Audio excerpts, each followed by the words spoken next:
Hey guys, welcome to Source Point. This is Rishika. आज अभी हम लोग PT 365 हमारी विजन आइज की जो मैगजीन है उसको हम लोग देख रहे हैं। यहाँ पे हमारा जो मंथ है वो मार्च से लेकर मई तक के बीच का है, यानी कि 3 महीने में जो भी यहाँ पे इंपॉर्टेंट टॉपिक है आपके अपकमिंग प्रीलिम्स जो कि 4 अक्टूबर 2020 को होने वाली है, तो उससे रिलेटेड हम लोग टॉपिक को डिस्कस करते हैं। तो आइए आगे बढ़ते हैं और इन्वायरमेंट की आज कुछ टॉपिक बची हुई है उसको भी कंप्लीट करने का कोशिश करेंगे। बहुत सारे कंजर्वेशन एफर्ट्स लाए गए हैं नेशनल पार्क के लिए और बहुत सारे इंटरनेशनल एफर्ट्स भी है। इन सारी चीज़ों को देखेंगे।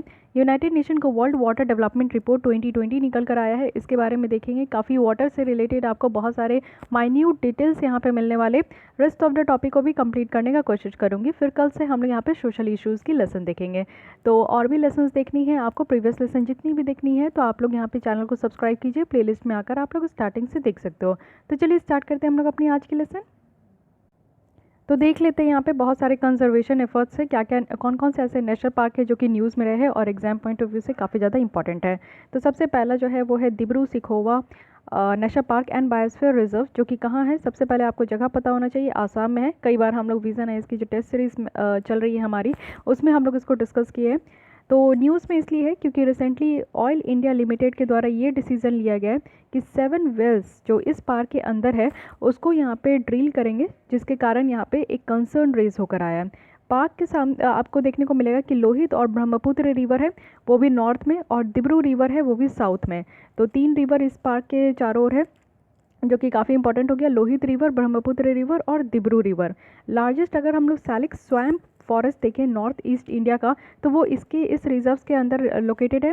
फॉरेस्ट की अगर बात करें तो कैसे कैसे जंगल इस रिजर्व में देखने को मिलेंगे। सेमी एवरग्रीन फॉरेस्ट है, देखिए नॉर्थ ईस्ट की है तो नॉर्थ ईस्ट में बारिश अच्छी होती है। नॉर्थ ईस्ट में आपको हरियाली ज़्यादा देखने को मिलेगा, वहाँ पे आपकी बायोडाइवर्सिटी भी बहुत ज़्यादा है। तो आप लोग ये अनुमान लगा सकते हो कि वहाँ की जो जंगल है वो भी हरी भरी होगी। सेमी एवरग्रीन है। डेसिडियस फॉरेस्ट भी है, लिथोरल और स्वैम्प फॉरेस्ट भी है, और साथ ही साथ कुछ वेट एवरग्रीन फॉरेस्ट का भी पैचेस है। कौन कौन से फौना यहाँ पे पाए जाते हैं तो काफ़ी इंपॉर्टेंट है।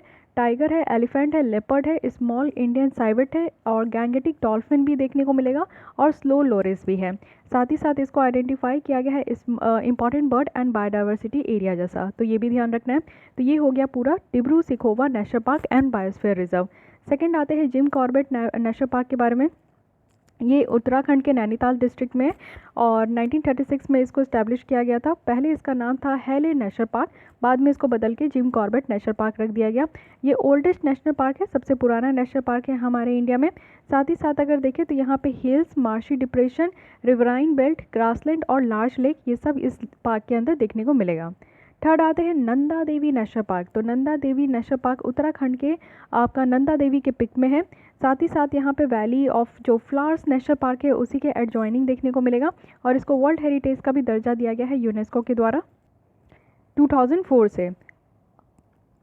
तो इतनी बातें याद रखनी है। साथ ही साथ जो है इसमें डाइवर्स एरिया देखने को मिलेगा, यानी कि बहुत सारे रेयर और इंडेंजर्ड एनिमल है वो यहाँ पे रहते हैं, जैसे कि एशियाटिक ब्लैक बियर है, स्नो लेपर्ड है, ब्राउन बियर है, ब्लू शिप है।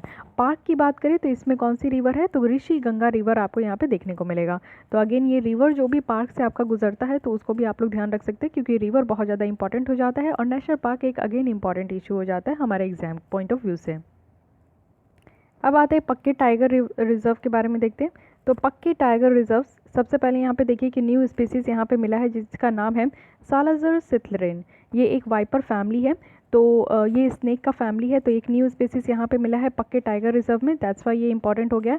और ये ईस्टर्न हिमालय यानी कि ईस्ट कामेंग डिस्ट्रिक्ट जो अरुणाचल प्रदेश में है वहाँ पे मिलेगा।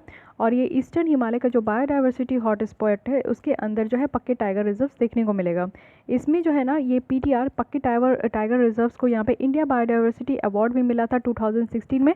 और किस कैटेगरी में तो यहाँ पे थ्रेटेंड स्पीसीज़ को कंजर्व करने के लिए, और हॉर्नबिल जो नेस्ट एडॉप्शन प्रोग्राम है उसके लिए यहाँ पे जो है इसको अवार्ड भी मिला है। तो पक्के टाइगर रिजर्व इसलिए काफ़ी इंपॉर्टेंट था। और उसके बाद जो है आपको क्वेश्चंस भी देखने को मिले हैं कि UPSC में से क्वेश्चन भी पूछा गया है। नेक्स्ट आते हैं टाडोबा अंधेरी टाइगर रिजर्व। तो ये कहाँ लोकेटेड है, ये महाराष्ट्र के चंद्रपुर डिस्ट्रिक्ट में है, और ये महाराष्ट्र का सबसे पुराना और सबसे बड़ा नेशनल पार्क है टाडोबा अंधेरी टाइगर रिजर्व्स। यहाँ पे सदर्न ट्रॉपिकल ड्राई डेसिडियस टिक फॉरेस्ट है टाइगर हैबिटाट का। साथ ही साथ अंधेरी, अंधेरी कहने का मतलब है कि नाम जो अंधेरी रिवर है उसी के थ्रू इस पे पड़ा है। फौना कौन कौन से है, तो टाइगर है, इंडियन लेपर्ड है, गौर है, नीलगाई है, साथ ही साथ यहाँ पे स्मॉल साइवेट सिवेट है, जंगल कैट है। तो ये सब यहाँ पे तादोबा अंधेरी टाइगर रिजर्व्स में पाए जाते हैं। देहिंग पटकाई एलिफेंट रिजर्व की बात करें तो national Board for Wild life के द्वारा रिकमेंड किया गया है कि कोल माइनिंग जो है वो देहिंग पटकाई एलिफेंट रिजर्व्स के कुछ पार्ट में होगा। Dehing Patkai wild life sanctuary की बात करें तो इसको हम लोग जयपुर रेन फॉरेस्ट भी कहते हैं। साथ ही साथ ये एक डेसिडियस रेन फॉरेस्ट है जिसमें कि सेमी एवरग्रीन फॉरेस्ट देखने को फ्लोरा देखने को मिलेगा। और कुछ यहाँ पे वर्जिन रेन फॉरेस्ट का जो पैचेस है वो सिर्फ यहाँ पे आसाम में देखने को मिलता है। तो ये है कहाँ पे, ये आपको देखने को मिलेगा कि अरुणाचल प्रदेश में, लेकिन कुछ पैचेस जो है वो यहाँ पे आसाम में भी देखने को मिलेगा। देहिंग रिवर है, ये जो देहिंग पतकाई एलिफेंट रिजर्व है तो ये देहिंग रिवर है जिसके ऊपर ये नाम रखा गया। और पतकाई क्या है, पतकाई हिल है, इसके ऊपर ये नाम रखा गया है, तो ध्यान रखना है। साथ ही साथ नेक्स्ट आते हैं laboratory for the conservation of endangered species यानी कि लाकून्स के बारे में बताना है। तो ये एक डेडिकेटेड लैब बनाया गया है, वो भी ICMR के लिए नहीं, council of scientific and industrial research के लिए, जो कि हैदराबाद में, जिसमें जितने भी एंडेंजर्ड वाइल्ड लाइफ है यानी कि जिनकी की प्रजाति कम हो रही है, विलुप्त होने वाली है, तो उसको हम लोग यहाँ पे कंजर्व करेंगे। ये सिर्फ एकमात्र लेबोरेटरी हमारे इंडिया में है जिसके द्वारा आप देखोगे कि ऐसा सीमेन और जो ऑक्टेन्स है वाइल्ड लाइफ का उसको कलेक्ट किया जा रहा है, उसको प्रिजर्व करके रखा जा रहा है। साथ ही साथ यहाँ पे जो है genetic resource bank of Indian wild animal, इसी के साथ इसको इस्टेब्लिश किया गया है जो कि जेनेटिक रिसोर्स के तहत है। और 23 स्पेसीज के द्वारा जो है यहाँ पे आपका उसका कलेक्ट किया गया है और प्रिजर्व भी किया जाता है। तो ये याद रखना है कि हमारे कंट्री में पहला ऐसा, और ये सिर्फ एकमात्र लेबोरेटरी है, तो इसलिए ये इम्पॉर्टेंट हो जाता है। नेशनल मिशन और हिमालय स्टडीज़, तो ये एक central sector grant in aid scheme है। सेंट्रल सेक्टर कहने का मतलब है कि इस स्कीम के अंदर 100% जो फंड दिया जाएगा वो सेंट्रल गवर्नमेंट के द्वारा दिया जाएगा। और ग्रांट इन एड स्कीम है यानी कि एक मदद करने वाला स्कीम है जिसमें कि ग्रांट दिया जाएगा। और उन सारे एरिया में जो कि यहाँ पे कुछ की इशू है जिसको एड्रेस करना बहुत ज़्यादा ज़रूरी है, जिसमें कि कुछ नेचुरल रिसोर्सेज को कंजर्व करना है और सस्टेनेबल तरीके से मैनेज करना है हमारे इंडियन हिमालय रीजन में। इसको जो इम्प्लीमेंट किया गया है वो ministry of environment, forest and climate change के द्वारा किया गया है। साथ ही साथ यहाँ पे 10 हिमालयन स्टेट आते हैं जैसे कि अरुणाचल प्रदेश है, हिमाचल प्रदेश है, जम्मू एंड कश्मीर है, अब यहाँ तो यूनियन टेरिटरी बन चुका है, मणिपुर है, मेघालय, मिजोरम, नागालैंड, सिक्किम, त्रिपुरा, और 2 स्टेट जो पार्शली है जिसमें कि आपको आसाम का हिल देखने को मिलेगा और वेस्ट बंगाल में हिल देखने को मिलेगा। तो यहाँ पे हिली रीजन जो आपको देखने को मिलेगा वो हमारे कंट्री में पूरी तरीके से 10 स्टेट और यूनियन टेरिटरीज में आता है, तो इसको ध्यान रखना है। पहले तो आपका 7 जो है नॉर्थ ईस्ट का ही हो जाएगा, उसके आगे आप जम्मू एंड कश्मीर आओगे, फिर उत्तराखंड आओगे, हिमाचल प्रदेश में आओगे, तो ये सारा आपका कवर हो जाता है। ठीक है, तो यहीं पे ये स्टडीज़ करने की कोशिश की जा रही है। हर्बल रोड, हर्बल रोड क्या है, यूपी गवर्नमेंट के द्वारा ये 800 किलोमीटर रोड जो है as a herbal road state में बनाया जाएगा। और ये रोड में क्या होगा ना कि मेडिसिनल और हर्बल ट्री लगाया जाएगा। ठीक है, जैसे आप देखते हो रोड होता है, रोड के दोनों साइड तो कैसे कैसे ट्रीज़ लगाए जाएंगे रोड के दोनों साइड, तो पीपल, नीम, शहजान, तो ये सारे ऐसे कुछ यहाँ पे आपको ट्रीज़ देखने को मिलेंगे। साथ ही साथ ब्राह्नी, अश्वगंधा, जैट्रोफा, जिससे कि आप देखते हो कि नेचर भी प्योर होता है, एयर भी प्योरीफाई होती है, और मेडिसिनल प्लांट है जो कि काफ़ी दवाई वगैरह बनाने में, होम रेमेडीज़ में जो है ये काम आते हैं। साथ ही साथ इससे क्या होगा कि रॉ मटेरियल जो मेडिसिन के लिए है वो यहाँ पे प्रोवाइड हो पाएगा, और जो लैंड इरोजन होता है वो यहाँ पे कम हो पाएगा। अब यहाँ पे आते हैं वर्ल्ड अर्थ डे। वर्ल्ड अर्थ डे यहाँ पे सेलिब्रेट किया गया है ऑल ओवर द वर्ल्ड, वो भी 22 अप्रैल हर एक साल यहाँ पे किया जाता है, जिससे कि हम लोग इन्वायरमेंटल प्रोटेक्शन को सपोर्ट कर सके। 2020 जो है ये 50 एनिवर्सरी हो चुका है वर्ल्ड अर्थ डे का, और इस बार का थीम है क्लाइमेट एक्शन, तो ये ध्यान रखना है। फर्स्ट अर्थ डे जो है वो 1970 में बनाया गया था। मिलियंस ऑफ अमेरिकन जो है वो यहाँ पे प्रोटेस्ट के लिए निकल गए थे, वो भी इन्वायरमेंटल इग्नोरेंस के लिए, और वो डिमांड कर रहे थे कि कुछ वे फॉरवर्ड आए जिसके थ्रू हमारे इन्वायरमेंट को प्रोटेक्ट करने का काम किया जाए। वर्ल्ड वाटर डे भी हम लोग सेलिब्रेट किए हैं, तो वर्ल्ड वाटर डे हम लोग जो है 1 महीने पहले 22 मार्च को सेलिब्रेट करते हैं, और इस बार का जो थीम है वो है वाटर एंड क्लाइमेट चेंज।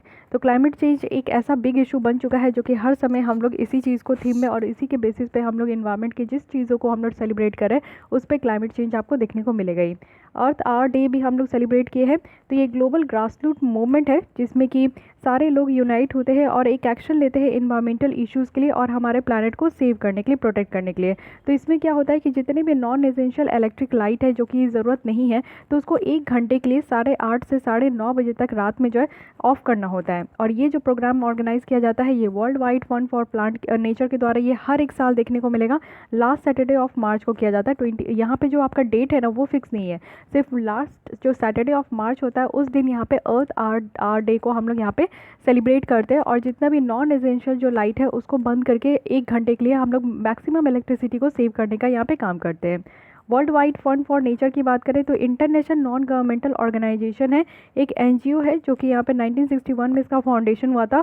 और ये जो काम करते हैं ना, ह्यूमन इम्पैक्ट का क्या इन्वायरमेंट में जो ह्यूमन इम्पैक्ट जो है इन्वायरमेंट में कम हो इसके लिए काम करते हैं। वाइल्डरनेस जो प्रिजर्वेशन है इसके लिए काम करते हैं। तो world wide fund for nature ध्यान रखना है। तो इतने सारे नेशनल पार्क है जो कि न्यूज़ में थे। अब इसके बाद एक और रिपोर्ट हम लोग देख लेते हैं जो कि है यूनाइटेड नेशन का वर्ल्ड वाटर डेवलपमेंट रिपोर्ट 2020। सबसे पहले तो ये याद रखना है कि इस तरीके का रिपोर्ट को पब्लिश कौन करते हैं, तो यहाँ पे यूनेस्को के द्वारा पब्लिश किया जाता है, वो भी यूनाइटेड नेशन वाटर के बिहाफ में।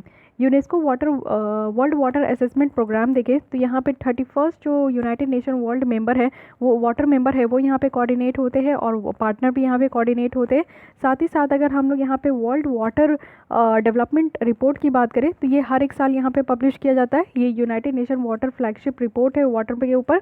और साथ ही साथ इस बार का आप टाइटल देखोगे वाटर एंड क्लाइमेट चेंज, यहाँ पे जो कि वाटर और क्लाइमेट चेंज में क्या रिलेशन है, किस तरीके से क्लाइमेट चेंज के कारण वाटर की जो आपका अवेबिलिटी है उस पर इम्पैक्ट पड़ रहा है, और वाटर की अवेबिलिटी पे किस तरीके से जो है ना, जैसे कि स्कार्सिटी हो रही है, बहुत ज़्यादा कम हो रहा है, कंटामिनेशन हो रहा है वाटर, तो उस पर क्लाइमेट चेंज पे क्या इम्पैक्ट पड़ रहा है, ये दोनों आपका जो है वाइस वर्सा है।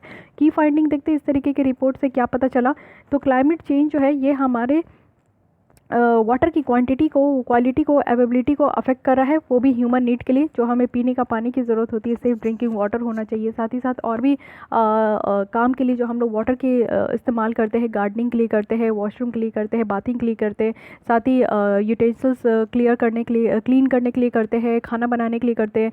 तो पानी का जो यूज़ है वो वर्सेटाइल एरिया में है। वही आप लोग ग्रामीण क्षेत्र में जाओगे तो एग्रीकल्चर में इरीगेशन के लिए वाटर की यूज़ जो है बहुत ज़्यादा है। तो वाटर की जो क्वांटिटी, क्वालिटी और अवेबिलिटी है उसके ऊपर अफेक्ट पड़ रहा है। ग्लोबल वाटर यूज़ अगर हम लोग देखें तो 6 टाइम ये इंक्रीज़ हो चुका है लास्ट 100 ईयर्स में। तो वाटर का यूज़ जो है वो कंटिन्यूस बढ़ते जा रहा है। बहुत सारे रीज़न भी है वाटर का यूज़ होने बढ़ने के पीछे।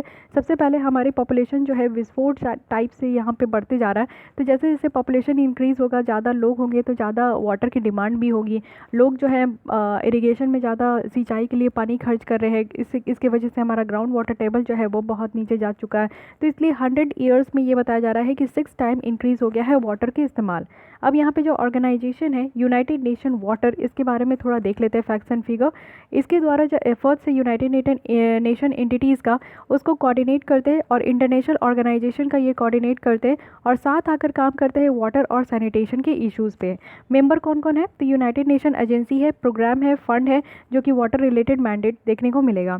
पार्टनर्स कौन कौन है इसके साथ, यानी कि यूनाइटेड नेशन वाटर के साथ पार्टनर कौन कौन है, तो इंटरनेशनल कुछ ऑर्गेनाइजेशन है, कुछ पर्सनल यूनियंस है, एसोसिएशन है, सोसाइटी ग्रुप्स है जो कि इस तरीके के वाटर में इन्वॉल्व है। इनके मेंबर और पार्टनर की बात करें जो कि वाटर और सैनिटेशन पॉलिसी से जो इन्फॉर्मेशन है वो यहाँ पे देते हैं। साथ ही साथ मॉनिटर करते हैं, इस रिपोर्ट के प्रोग्रेस को देखते हैं। और 2 एनुअल ग्लोबल कैंपेन जो कि वर्ल्ड वाटर डे हम लोग 22 ऑफ मार्च और वर्ल्ड टॉयलेट डे जो कि हम लोग 19 ऑफ मार्च को जो हम लोग सेलिब्रेट करते हैं, उनमें ये हकदार है। वो भी यहाँ पे देखने को मिलेगा कि इस तरीके के डे में जो है ये सेलिब्रेट करते हैं। तो इसका इतना याद रखना है इसके बारे में। Gravity recovery and climate experiment follow on, इसको शॉर्ट फॉर्म में ग्रेस एफओ कहा जा रहा है। तो क्वेश्चन में ग्रेस एफओ भी आपका लिखा जा सकता है। और थोड़ा सा लिबरल अगर हो जाते हैं यूपीएससी तो उनको लगता है कि बच्चे इतना ध्यान से नहीं पढ़े होंगे, तो वो इसका फुल फॉर्म भी बता देते हैं या फिर आपसे जो है ना इसके बारे में पूछ लेंगे। तो ये एक मिशन है नासा का और जर्मन रिसर्च सेंटर्स जो कि आपका यहाँ पे जियो साइंस है, उनके द्वारा लॉन्च किया गया है 2018 में, जिसके थ्रू जो अर्थ में वाटर की मूवमेंट है उसको यहाँ पे ट्रैक कर सके। साथ ही जो अंडरग्राउंड वाटर है उसमें कैसे कैसे चेंजेस आ रहे हैं, उसके स्टोरेज में कैसे कैसे चेंजेस आ रहे हैं उसको मॉनिटर करें। कितना अमाउंट ऑफ वाटर जो है वो लार्ज लेक में, रिवर में, सॉइल वाटर में, आइस शीट में, ग्लेशियर में बचा हुआ है उसको देखते हैं। और सी लेवल जो है किस तरीके से, यानी कि जो एडिशन ऑफ वाटर होते जा रहा है, क्योंकि ग्लोबल वार्मिंग बढ़ रही है। ग्लोबल वार्मिंग बढ़ने से क्या हो रहा है कि ग्लेशियर मेल्ट हो रहे हैं और मेल्ट होने से जो सी लेवल राइज हो रही है, यानी कि ओशन में जो वाटर की जो क्वांटिटी है वो बढ़ती जा रही है। है उससे किस तरीके का चेंजेस आ रहा है, ये सारी चीज़ों को ट्रैक करते हैं। ये एक सक्सेसर है। इससे पहले क्या था कि ग्रेस मिशन था, तो अब यहाँ पे ग्रेस FO आ गया है, तो उसी का एक आपका नेक्स्ट वर्जन देखने को मिलेगा। अब देखते हैं कि ग्रेस और ग्रेस FO का डेटा को यूटिलाइज कैसे किया जाएगा। ग्लोबल ग्राउंड वाटर मैप है, यानी कि रिसेंटली नासा और जो यूनिवर्सिटी ऑफ नेब्रास्का लिंकन उनके द्वारा डेवलप किया गया है कि वीकली यहाँ पे ग्लोबल मैप होगा कि सॉइल में कितना मॉइस्चर है, अंडरग्राउंड वाटर कितना है, उसका वेटनेस कंडीशन क्या है, ये सारी चीज़ें किससे ट्रेस की जाएगी, तो ग्रेस FO डेटा से यहाँ पे ट्रेस की जाएगी। यहाँ पे टाइम वेरिंग मैप होगा जो कि वाटर को डिस्ट्रीब्यूट किया जाएगा 3 डेप्थ में, सॉइल यहाँ पे सरफेस सॉइल मॉइस्चर में, रूट जोन सॉइल मॉइस्चर में, और साथ ही साथ जो है शैलो ग्राउंड वाटर में। तो ये 3 डेप्थ में जो है ना, यानी कि सॉइल की जो यहाँ पे वाटर की 3 डेप्थ है, इसके थ्रू जो है यहाँ पे देखा जाएगा पॉसिबल बेनिफिट क्या होगा इस तरीके का मैप बनाने से। पॉसिबल बेनिफिट यही होगा कि ग्राउंड वाटर में अगर पता चल पाएगा कि कितने लेवल तक पानी है, तो एग्रीकल्चर क्रॉप में को मैनेज करना सही रहेगा। उस तरीके के क्रॉप लगाए जाएंगे जिनको वाटर की कम ज़रूरत है। उस तरीके के हम लोग एक आर्टिकल भी डिस्कस किए थे अभी जुलाई मंथ में, कि हम लोग को वैसे ही क्रॉप लगानी चाहिए, वैसे क्रॉप उगाने चाहिए जहाँ पे वाटर स्कार्सिटी है, तो उसमें हम लोग को जो वाटर की कम ज़रूरत होती है उस तरीके के क्रॉप उगाने चाहिए। और हम जैसे राइस में बहुत ज़्यादा जो है इरिगेशन पे पानी वेस्ट करते हैं, तो ये हम लोग को राइस ज़्यादा से ज़्यादा इंपोर्ट करना चाहिए, ना कि हम लोग को अपने कंट्री में उसको ज़्यादा उगाना चाहिए, है कि नहीं।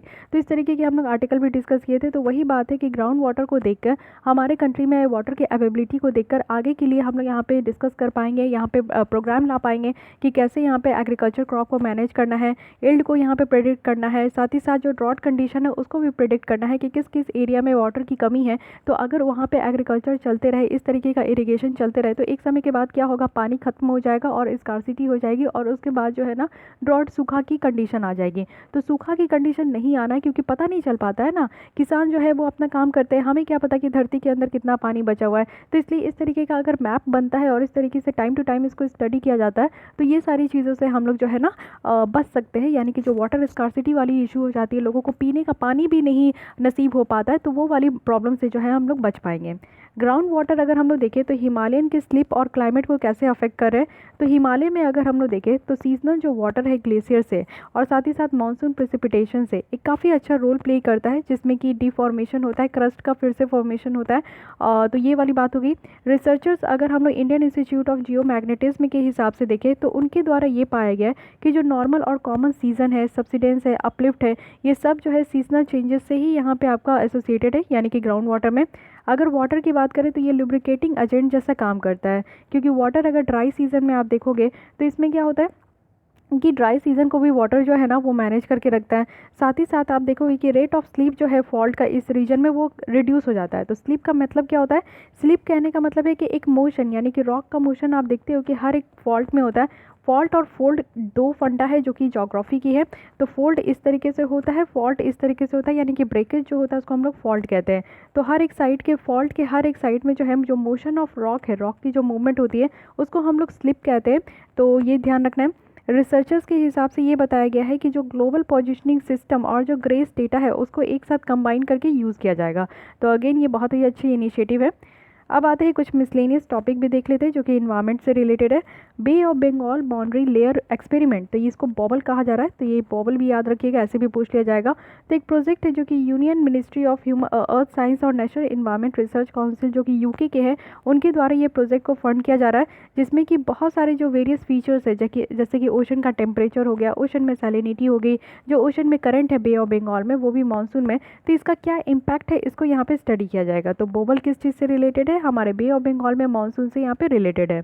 सेकेंड है कि आइडियाथॉन, वो भी the future of river management, ये ऑर्गेनाइज किसके द्वारा किया गया है, तो national mission for clean Ganga, काफ़ी अलग सी यहाँ पे ऑर्गेनाइजेशन है, तो ध्यान रखना है। मिनिस्ट्री ऑफ जल शक्ति इसमें इंक्लूड है और इसमें मेनली फोकस किया जाएगा कि कोविड-19 की जो क्राइसिस है वो हमारे रिवर मैनेजमेंट स्ट्रैटेजी को कैसे सेव कर सकता है, वो भी आगे आने वाले फ्यूचर में, और कैसे यहाँ पे इंटर कनेक्टिविटी चल सकता है सिटी का, वो भी रिवर को लेकर। तो इंटर रिवर लिंकिंग प्रोजेक्ट बहुत सारे हैं, तो इसीलिए यहाँ पे बताया जाता है कि एक रिवर जो है 2-3 स्टेट से होकर गुजरती है, तो वो 2-3 स्टेट से जो होकर गुजरती है रिवर, तो उसकी पानी जो है ना हर एक स्टेट को यहाँ पे उसकी अवेलेबिलिटी के हिसाब से जो है यहाँ पे डिस्ट्रीब्यूट करना है। तो आइडियाथॉन है, तो आइडियाथॉन जो है सबसे पहले यहाँ पे national mission for clean Ganga के हिसाब से इनके द्वारा ऑर्गेनाइज किया गया है, और ये जो काम करते हैं मिनिस्ट्री ऑफ जल शक्ति के अंदर काम करते हैं। दिबांग वैली प्रोजेक्ट अगर देखें तो ये जो प्रपोज किया गया है यहाँ पे 3097 megawatt hydro power project Arunachal Pradesh के दिबांग वैली में किया गया है और ये यहाँ पे आशु पानी और जो दिबांग रिवर है उसके कन्फ्लुएंस में देखने को मिलेगा ये प्रोजेक्ट। साथ ही साथ जो है 6 ईयर्स से ये डिलेड हो चुका है और फॉरेस्ट एडवाइजरी जो कमेटी है वो अभी तक इस प्रोजेक्ट के ऊपर जो है डिसाइड ही कर रही है। ये जो फॉरेस्ट एडवाइजरी कमेटी है ये काम करती है ministry of environment forest and climate change के अंदर, जो कि एपेक्स बॉडी है और इनके द्वारा ये देखा जाता है कि ये जो फॉरेस्ट लैंड है उसको कैसे डाइवर्ट करना है इंडस्ट्रियल प्रोजेक्ट के लिए। साथ ही साथ यहाँ पे है इथाई बैरेज मणिपुर। तो इथाई बैरेज है कहाँ, ये मणिपुर में है और मणिपुर ने सेंटर को कहा है कि ये जो डीकमिशनिंग है इस बैरेज का उसको कंसीडर करना है। 1983 में इसको बनाया गया था और इम्फाल रिवर और त्यूथा रिवर के कॉन्फ्लिक्ट्स में, जो कि लोकटक लेक के साउथ में है। तो लोकटक लेक क्या है, Loktak lake largest fresh water lake है नॉर्थ ईस्ट का और इसमें आपको फ्लोटिंग आइलैंड भी देखने को मिलेगा जिसको हम लोग फ्यूमिडिस भी कहते हैं। आर्टिफिशियल रिजर्वायर है जिसमें कि सफिशिएंट जो वाटर वॉल्यूम है लोकटक लेक में उसको मेंटेन किया जाता है। ओवर द टाइम अगर हम लोग देखें तो ये जो हाइड्रोलॉजी ऑफ लेक है उसको ये अफेक्ट कर रहा है और हमारे इकोलॉजी और जो इकॉनमी है उस रीजन का उसको हार्म्ड कर रहा है। तो इसी के ऊपर यहाँ पे स्टेट के द्वारा सेंटर को गुहार लगाया गया है कि प्लीज़ इसके बारे में जो है थोड़ा सा दिखाइए, कंसर्न कीजिए, इसके बारे में बात कीजिए। उसके बाद है नेशनल क्राइसिस मैनेजमेंट कमेटी। तो एक कमेटी का फॉर्म हुआ है। अब ये क्राइसिस की बात करें तो किस क्राइसिस से रिलेटेड है, तो ये है साइक्लोन अम्फन। जो cyclone Amphan Bay of Bengal वाले रीजन में आया था जिसमें कि उड़ीसा के कोस्ट और वेस्ट बंगाल के कोस्ट को ये बैडली हिट किया था। तो इसमें जो रेस्क्यू और रिलीफ ऑपरेशन चलाया जा रहा था उसके लिए यहाँ पे नेशनल क्राइसिस मैनेजमेंट कमेटी बनाया गया और ये जो कमेटी आपका बनाया गया ये कैबिनेट सेक्रेटरी के तहत बनाया गया जिसमें कि बेटर तरीके से रिलीफ मेजर्स जो है वो यहाँ पे प्रोवाइड कर सके। मल्टी मेंबर बॉडी है, इसमें कैबिनेट सेक्रेटरी इसको हेड कर रहे थे। कुछ और जो मेंबर है इसमें आपके सेक्रेटरी है, प्राइम मिनिस्टर के सेक्रेटरी है, डायरेक्टर है, ये सब है यहाँ पे देखने को मिलेगा।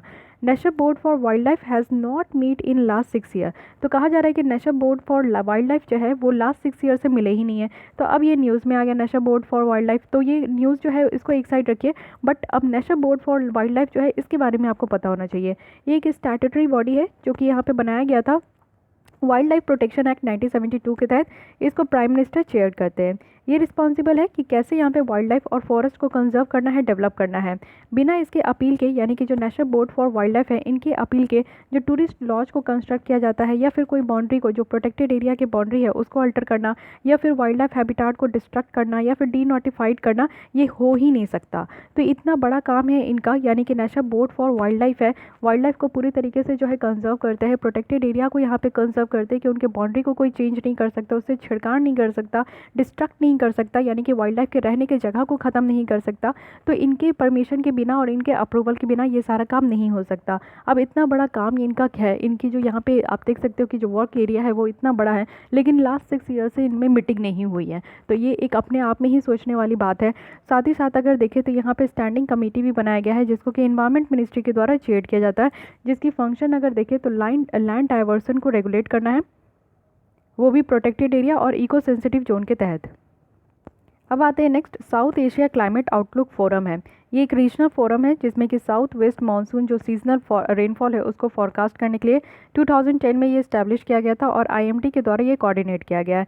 इसमें कौन कौन से कंट्री कवर है south Asia climate outlook forum, तो अफगानिस्तान, बांग्लादेश, भूटान, इंडिया, मालदीव, म्यांमार, नेपाल, पाकिस्तान, श्रीलंका, यानी कि हमारे जितने भी आस पड़ोस के जितने भी कंट्री है सब इसमें इन्वॉल्व है। मेन एक्टिविटी क्या है इसका कि प्रिपेयर करना और जो कंसिस्टेंट आउटलुक है साउथ वेस्ट मानसून रेनफॉल का साउथ एशिया में, उसके बारे में यहाँ पे जो भी इशू है उसको कंसर्न में लेना। तो ये साउथ वेस्ट जो मानसून आती है उससे हमारे इंडिया में भी मानसून आती है, साउथ एशिया में भी मानसून आती है, तो उसके बारे में जो भी इशू है उसको यहाँ पे कंसर्न में लेना। National Aquifer Mapping and Management Programme ये नेक्स्ट है। तो ये एक इनिशिएटिव है मिनिस्ट्री ऑफ वाटर रिसोर्स के लिए, वाटर रिसोर्स की तरफ से। जितना भी टोटल यहाँ पे आप देखोगे कि इंटायर जो एक्वाफायर सिस्टम है हमारे कंट्री में उसको मैप करना है और मैनेज करना है। साथ ही साथ ये इम्प्लीमेंट किया जाएगा सेंट्रल ग्राउंड वाटर बोर्ड के द्वारा। इसका एम यही है कि ये पता करना कि ग्राउंड वाटर में रिसोर्सेज जो है वो कितना अवेलेबल है, क्वांटिटी कितना अवेलेबल है, साथ ही कुछ प्लान लेकर आना जिससे कि बेटर तरीके से एक्वाफायर की जो कैरेक्टरिस्टिक और जो डिमांड है उसको मैनेज किया जा सके। नेक्स्ट है यहाँ पे Indian Meteorological Department colour coded heat wave alert. तो है क्या, आईएमडी के द्वारा एक रेड और ऑरेंज वार्निंग यहाँ पे हीट वेव के लिए बहुत सारे स्टेट में जो है इशू किया गया था। आईएमडी के द्वारा जो ये कलर कोडेड वार्निंग दिया गया था, ये डिपेंड करता है कि किसी भी वेदर सिस्टम में उसकी इंटेंसिटी कितनी है, यानी कि असेंडिंग ऑर्डर में है, यानी कि इंटेंसिटी अगर हीट वेव की देखें कम है तो वहाँ पे ग्रीन सिग्नल दिया जाता है, उससे ज़्यादा है तो येलो है, उससे ज़्यादा है तो ऑरेंज है, और सबसे ज़्यादा है तो रेड है। तो ये याद रखना, ग्रीन, येलो, ऑरेंज, रेड। और ये जो वार्निंग है ये मेनली यहाँ पे एडमिनिस्ट्रेटर के लिए बना था कि वो यहाँ पे रेडी रहे और पोजीशन के लिए पोजीशन ले ले कि इस तरीके के रिसोर्सेज को, यानी कि इस तरीके का अगर सिचुएशन निकल कर आता है, हीट वेव की कंडीशन अगर बढ़ती जाती है और ज़्यादा एक्सट्रीम होता है, टेम्परेचर जो है वो ज़रूरत से ज़्यादा बढ़ जाए, तो उसको कैसे टैकल करना है। तो ये एडमिनिस्ट्रेटर के लिए इस तरीके का कोड लाया गया था। तो याद रखना है, ग्रीन, येलो, ऑरेंज और red. Global animal protection index 2020 निकल कर आया है, रिलीज़ किया गया है वर्ल्ड एनिमल प्रोटेक्शन के द्वारा। एक इंटरनेशनल एनिमल वेलफेयर चैरिटी है। इसमें कंट्रीज़ को रैंक किया गया है A to G, यानी कि A मीन्स हाईएस्ट स्कोर है, G मीन्स वीकेस्ट स्कोर है। इंडिया का अगर हम लोग रैंक देखें तो C में हम लोग को रखा गया है। साथ ही साथ अगर हम लोग नेक्स्ट देखते हैं, ये है कावेरी रिवर, जो कि one of the disputed river है सदर्न इंडिया की।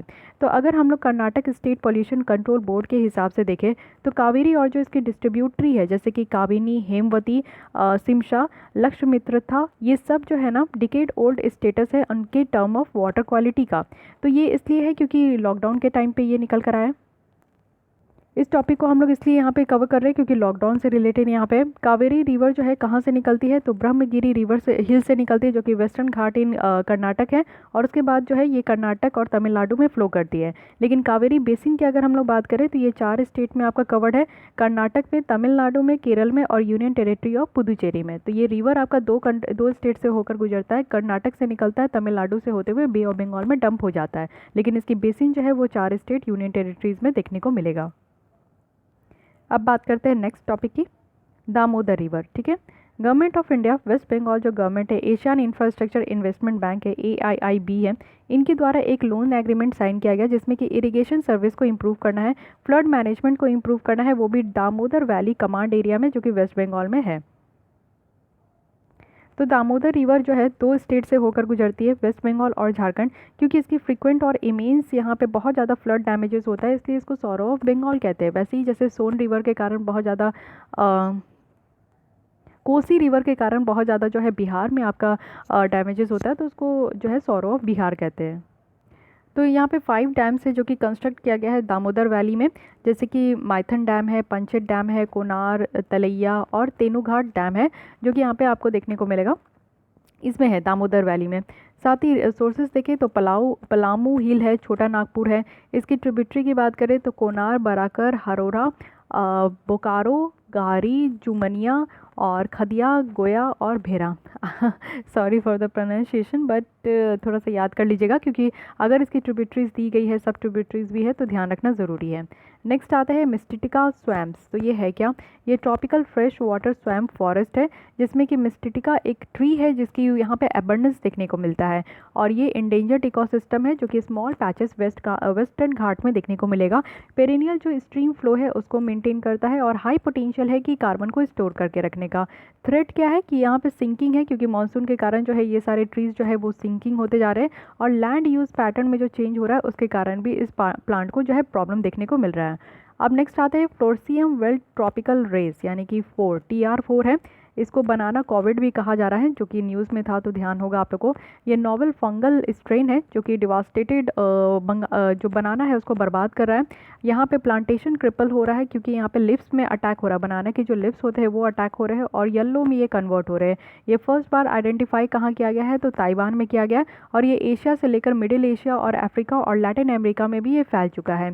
इंडिया अगर देखें तो वर्ल्ड का लार्जेस्ट प्रोड्यूसर है बनाना का, इसलिए ये वन ऑफ द मोस्ट आपको हॉट स्पॉट देखने को मिलेगा। तो याद रखना है इसका नाम क्या है, बनाना कोविड, तो ध्यान होगा आप लोग को, याद जो बहुत ज़्यादा न्यूज़ में था। उसके अलावा इसका नाम जो है वो है फ्यूसेरियम विल्ट ट्रॉपिकल रेस 4।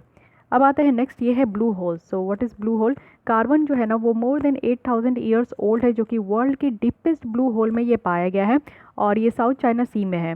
तो ब्लू होल बहुत ज़्यादा डीप है, बहुत ज़्यादा सर्कुलर कॉल्यूम ऑफ वाटर है, ओशन के अंदर है। और जब यहाँ पे रेन वाटर जो है डिज़ोल्व होता है एक सिंक होल में, वो भी लाइम वाटर स्टोर रॉक से, तो ये फॉर्म होता है। मेनली अगर हम इसकी वाटर देखें तो मेनली ये आइसोलेटेड है, यानी कि जो अगल बगल के ओशन है उससे ये अलग होते हैं ब्लू होल्स के वाटर। तो थोड़ा बहुत ध्यान रखना, ब्लू होल्स है कहाँ, तो ये आपको जो है साउथ चाइना सी के बिल्कुल डीप में देखने को मिलेगा। तो इतने टॉपिक आपको ध्यान रखना है। तो यहाँ पे हो गया हमारा एनवायरनमेंट एंड। कल हम लोग स्टार्ट करेंगे सोशल इश्यूज़, जो कि अगेन वेरी इंपॉर्टेंट है। इससे भी क्वेश्चंस काफ़ी आते हैं, तो इसको भी हम लोग देख लेंगे। तो आज के लिए इतना ही, और अगर आपको लेसन अच्छा लगता है तो लाइक करके प्लीज़ जाइए, साथ ही अपने दोस्तों के साथ भी और सोशल नेटवर्किंग साइट्स में भी शेयर कर सकते हैं। And if you have any kinds of doubt, query, suggestions, you can comment me, and हो सके तो चैनल को ज़रूर सब्सक्राइब कर लीजिए। Thank you.